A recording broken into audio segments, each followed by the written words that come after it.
What's up, viewers? Welcome to Different Brains. I'm your host, Adrian Sassano, and you're watching The Week in Neurodiversity. To kick things off, a woman with Down syndrome is now preparing to get her 4th degree black belt. If she doesn't know the curriculum, she doesn't pass. There are no modifications. None. You know it or you don't. Is it hard to remember? It's hard to remember all this, but I know I can do it. I can ace it. Life has not been easy. Dana lost her mom suddenly a few years ago. I bet my mom is watching me from above. Mom is watching her daughter's drive and determination, no disability, but using her ability to reach her goal. Next up, a new type of MRI is helping doctors locate the exact areas of the brain responsible for epilepsy. When Ravi enrolled in a research protocol at the Cleveland Clinic, doctors used a brand new MRI machine called 7 Tesla to look inside his brain. It allows them to get at a deeper level inside the cells.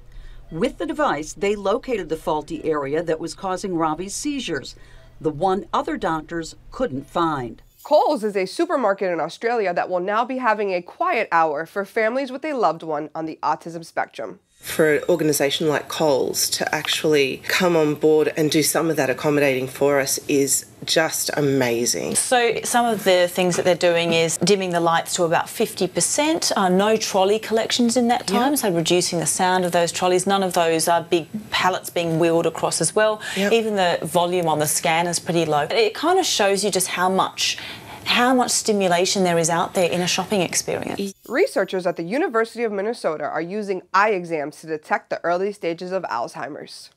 Dr. Swati Moray may have a peek at what the human retina reveals about the early stages of Alzheimer's. Looking at our data, earlier the stage of the disease, better is the signature that we get. Dr. Moray and researchers with the University of Minnesota Center for Drug Design see a glimmer of hope. Put your chin on the chin rest. After conducting a small pilot study on 50 participants. And finally, Jon Stewart and Stephen Colbert used an interview flub with Fleischmann to raise neurodiversity awareness on the Night of Too Many Stars event.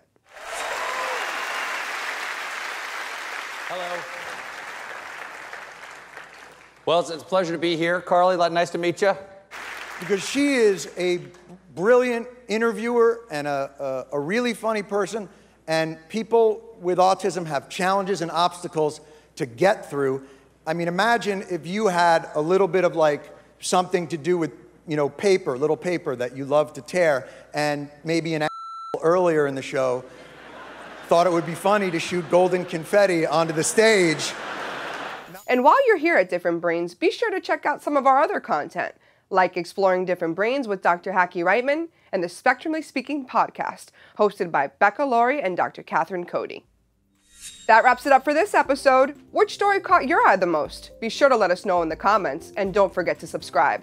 Thanks for watching, and remember, you keep advocating and we'll keep bringing the news.